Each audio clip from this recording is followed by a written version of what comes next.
Delivery అయిన తర్వాత బేబీకి మిల్క్ అనేది ఎంత ఎర్లీగా ఇవ్వాలి అండ్ మదర్కి మిల్క్ సప్లై అనేది ఎలా పెంచుకోవాలి, ఈ విషయం గురించి మనం ఈరోజు మాట్లాడుకుందాము. ఇలాంటి ఇన్ఫర్మేషన్ అనేది మీకు ఇంకా కావాలి అంటే లైక్ చేసి సబ్స్క్రైబ్ చేయండి. హలో అండి, నేను doctor Maitreyi, gynaecologist and fertility expert, Maitrisri fertility centre and maternity, Hyderabad.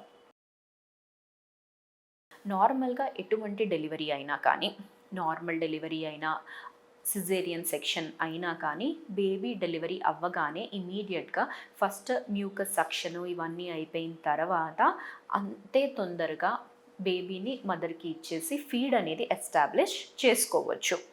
చాలామంది ఇగ్నోర్ అనేది ఏం చేస్తారంటే ఫస్ట్ డెలివరీ అయిపోయిన తర్వాత ఒక హాఫ్ అన్ అవర్ వరకు బేబీని అనేది సపరేట్గా పెడతారు, ఫీడ్ అనేది ఇవ్వరు.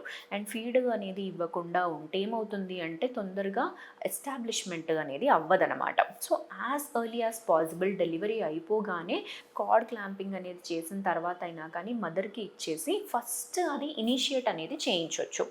అండ్ ఇది ఇనిషియేట్ చేసిన తర్వాత ఫస్ట్ 2 days అనేది మిల్క్ అనేది చాలా తక్కువగానే వస్తాయి. కొలెస్ట్రామా అది ఏదైతే వస్తుందో ఆ ఫ్యూ డ్రాప్స్ అనేవి కూడా చాలా ఇంపార్టెంట్ బేబీకి. దాంట్లో ఎన్నో విధమైన యాంటీబాడీస్ అనేవి ఉంటాయి. సో ఆ యాంటీబాడీస్ అనేవి ఆ బేబీ అనేది కన్జ్యూమ్ చేసినప్పుడు ఇమ్యూనిటీ అనేది వస్తుందన్నమాట. ఆ బేబీకి శక్తి అనేది వస్తుంది. అంటే ఫ్యూచర్లో డిసీజెస్కి అగెయిన్స్ట్గా యాక్ట్ చేసే శక్తి అనేది రావాలన్నమాట. సో ఇవన్నీ అడ్వాంటేజెస్ అనేవి ఉంటాయి. ఇంకొకటి ఏం చేస్తారంటే కొన్ని ప్రాక్టీసెస్లో ఈ ఫస్ట్ వచ్చే మిల్క్ అనేది మంచిది కాదు అని అది తీసేసిన తర్వాత నెక్స్ట్ మిల్క్ అనేది ఇవ్వచ్చు అన్నట్టు అనుకుంటారు. అది చాలా పెద్ద తప్పు. ఫస్ట్ వచ్చే మిల్క్ కొలెస్ట్రామ్ అనేదే చాలా ఇంపార్టెంట్. దాని తర్వాత మదర్ అనేది ఎలా ఎస్టాబ్లిష్ చేసుకోవాలి నెక్స్ట్ బ్రెస్ట్ మిల్క్ అనేది రావడానికి అంటే ఫ్రీక్వెంట్ ఫీడ్స్. ఫస్ట్ అనేది ఇట్లా ఫీడ్ అనేది స్టార్ట్ చేసిన తర్వాత న్యూ బోర్న్ బేబీకి ఎవ్రీ 2 hours వాళ్ళు ఎక్కువ శాతం పడుకొని ఉంటారు. అందుకు ఆ బేబీని అనేది లేపి ఎవ్రీ 2 hours మిల్క్ అనేది ఇవ్వాలి. ఎప్పుడైతే బేబీకి వెయిట్ గెయిన్ అనేది ప్రాపర్గా ఉంది అన్నట్టుగా పీడియాట్రిషియన్ అనేది చెప్తారో అప్పుడు ఫీడింగ్ ఆన్ డిమాండ్ అనేది చేసుకోవచ్చు. అంటే బేబీ ఎప్పుడు ఏడ్చి ఎప్పుడు ఆకలి అవుతున్న సైన్స్ అనేది చూపిస్తుందో అప్పుడు బేబీకి మిల్క్ అనేది ఇవ్వచ్చు. బేబీ వెయిట్ మాత్రము యాడిక్వేట్గా వచ్చే వరకు ఎవ్రీ 2 hours మిల్క్ అనేది కంపల్సరీగా ఇవ్వాలి. బ్రెస్ట్ మిల్క్ అనేది ఇస్తున్నప్పుడు కొన్నిసార్లు లాచింగ్ ప్రాబ్లమ్స్ ఇలాంటివి వచ్చే ఛాన్సెస్ అనేవి ఉంటాయన్నమాట. అంటే బేబీ అనేది సరిగ్గా పట్టుకోకపోవడము అనేది, ఇలాంటి ప్రాబ్లం అనేది ఇనీషియల్గా న్యూబార్న్స్తోని చాలా మదర్స్ అనేది ఫేస్ చేస్తుంటారు. అలాంటప్పుడు బేబీ పొజిషన్ అనేది ఎలా పెట్టుకోవాలనేది ఒకటి చూసుకోవాలి. తర్వాత లాక్టేషన్ ఎక్స్పర్ట్ని అనేది కన్సల్ట్ చేయాలి. లాక్టేషన్ ఎక్స్పర్ట్ని కన్సల్ట్ చేసినప్పుడు మీ సమస్య ఈ విధంగా ఉంది అంటే అప్పుడు మీకు ప్రాపర్గా బేబీని ఏ పొజిషన్లో పట్టుకొని ఇస్తే అది ప్రాపర్గా ల్యాచ్ అవుతుంది అనేది కూడా చూపిస్తారు. నెక్స్ట్ వచ్చేసి ఈ లాచింగ్ ప్రాబ్లంలో వన్ ఆఫ్ ద ప్రాబ్లం ఏంటి అంటే మదర్కి నిప్పల్స్ అనేవి ఇన్వర్టెడ్గా ఉండొచ్చు, ఫ్లాట్గా ఉండొచ్చు. అలాంటప్పుడు కూడా బేబీ అనేది సరిగ్గా పట్టుకోలేదన్నమాట. సో అలాంటి ప్రాబ్లమ్స్కి కొన్ని మార్కెట్లో నిప్పుల్ షీల్డ్ అనేవి అవైలబుల్ ఉంటాయి. ఆ నిప్పుల్ షీల్డ్ పెట్టుకుంటే బేబీకి కరెక్ట్గా ల్యాచ్ అయ్యే ఛాన్స్ అనేది ఉంటుంది. ఎవరైతే న్యూ బోర్న్ మదర్స్ అనేవి ఉంటారో వాళ్ళకి ఇటువంటి ఇన్ఫర్మేషన్ అనేది చాలామందికి తెలియదు. సో ఇలాంటి ప్రాబ్లమ్స్ ఏవైనా కానీ ఫీడ్ రిలేటెడ్ వచ్చింది అంటే ఫస్ట్ లాక్టేషన్ ఎక్స్పర్ట్ని కన్సల్ట్ అవ్వండి. కన్సల్ట్ అయినప్పుడు అసలు మీకు ఎక్కడ ఏ లెవెల్లో ప్రాబ్లం వస్తుంది అనేది చూస్తారు. చూసిన తర్వాత అప్పుడే కరెక్ట్ చేసుకుంటే మీకు ఈజీగా మిల్క్ సప్లై అనేది వచ్చేస్తుంది. అండ్ కొందరికి ఏమవుతుంది అంటే మిల్క్ బాగానే వచ్చినా కానీ బేబీ అనేది సరిగ్గా తీసుకోవట్లేదు అంటే ఎంగార్జ్మెంట్ ఇష్యూస్ అనేవి కూడా వస్తాయి. సో ఎంగార్జ్మెంట్ ఇష్యూస్ అనేవి వచ్చినప్పుడు ఇంకొకటి ఏం చేయొచ్చు అంటే బేబీ ల్యాచ్ అనేది అవ్వడం లేదు బట్ మీకు మిల్క్ అనేది బాగానే వస్తుంది ఆర్ఎల్స్ మీరు కంపల్సరీగా మీరు మిల్క్ ఇవ్వాలనుకుంటున్నారు అంటే పంపింగ్ అనేది కూడా చేసుకోవచ్చు. బ్రెస్ట్ మిల్క్ అనేది ఎక్స్ప్రెస్ చేసి ఆ ఎక్స్ప్రెస్డ్ బ్రెస్ట్ మిల్క్ని బేబీకి అనేది ఇవ్వచ్చు. ల్యాచ్ అవ్వట్లేదంటే ఫస్ట్ ఇనీషియల్గా స్పూన్ ఫీడింగ్ అన్న చేయొచ్చు అండ్ స్పూన్తోని అవుతుంది. దాని తర్వాత ల్యాచ్ అయిపోయిందంటే ఓకే. ఒకవేళ ఇంకా కంటిన్యూస్గా అసలు ల్యాచింగ్ ప్రాపర్గా అవ్వట్లేదు అంటే మాత్రము అప్పుడు expressed breast milk bottle feeding ద్వారానైనా కానీ ఇవ్వచ్చు. ఫస్ట్ ఇనీషియల్గా బాటిల్ అనేది ఎందుకు వద్దంటారంటే ఇట్ మైట్ కాజ్ కన్ఫ్యూజన్. అంటే మదర్ నిప్పుల్కి బాటిల్ నిప్పుల్కి డిఫరెన్స్ అనేది ఉంటుంది.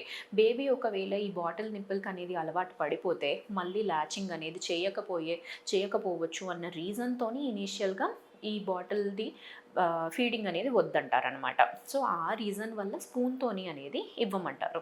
అండ్ మిల్క్ అనేది ప్రాపర్‌గా రావడం లేదు అన్నట్టుగా న్యూబార్న్ మదర్స్ ఎంతోమంది అంటుంటారు. దానికి ఏం చేయొచ్చు? ఇక్కడ మనం చూడాల్సింది ఏంటి అంటే ఫస్ట్ మనము ఎటువంటి ఫుడ్ అనేది తీసుకుంటున్నాము. చాలా ప్రాక్టీసెస్‌లో ఏం చేస్తారు, డెలివరీ అయ్యింది, ఇప్పుడు వీళ్ళకి ఇది పెట్టొద్దు, అది పెట్టొద్దు, పప్పు తినొద్దు, ఓన్లీ జస్ట్ వెల్లుల్లి కారము ఇలాంటివే తినాలి అన్నట్టుగా చెప్తుంటారు. అది ఎంత మటుకు కరెక్ట్. ఓన్లీ వెల్లుల్లి కారం అనేదే పెడితే ఫస్ట్ వచ్చేసి మదర్‌కి న్యూట్రిషన్ అనేది సరిపోదు. న్యూట్రిషన్ అనేది సరిపోకపోతే ఆ న్యూట్రిషన్ బేబీకి అనేది ఎలా వెళ్తుంది? ఇప్పుడు బేబీ ఏది తీసుకోవాలన్నా కానీ మదర్ నుంచి వచ్చే మిల్క్‌తోనే ఆ బేబీకి న్యూట్రిషన్ అనేది రావాలి. ఇప్పుడు ఫస్ట్ మనము మదర్‌కే సరిగ్గా ఫుడ్ అనేది ఇవ్వడం లేదు అంటే ఇండైరెక్ట్‌గా బేబీకి అనేది కూడా ఇవ్వట్లేదు అని అర్థం అనమాట. అండ్ సెకండ్ పాయింట్ ఏంటి అంటే ఇప్పుడు మదర్‌కి డెలివరీ అవుతుంది. ఆమెకి నార్మల్ అయినా, ఆపరేషన్ అయినా ఏదైనా కానీ ఆపరేషన్ అయ్యింది అంటే బాడీ అనేది బాగా హీల్ అవ్వాలి.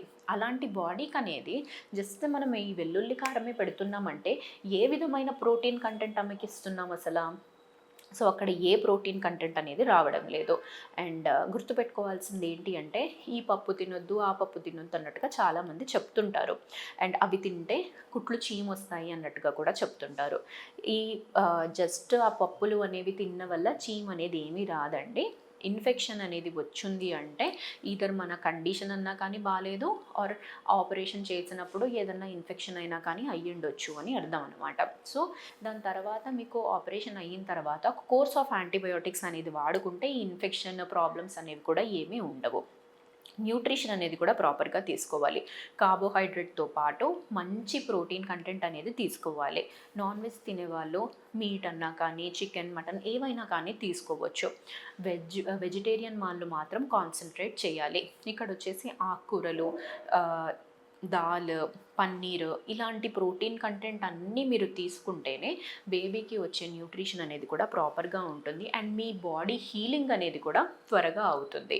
అండ్ ఎర్లీ యాంబ్యులేషన్ నార్మల్ అయినా, సెక్షన్ అయినా కానీ మీరు ఎర్లీగా యాంబ్యులేట్ అవ్వాలి.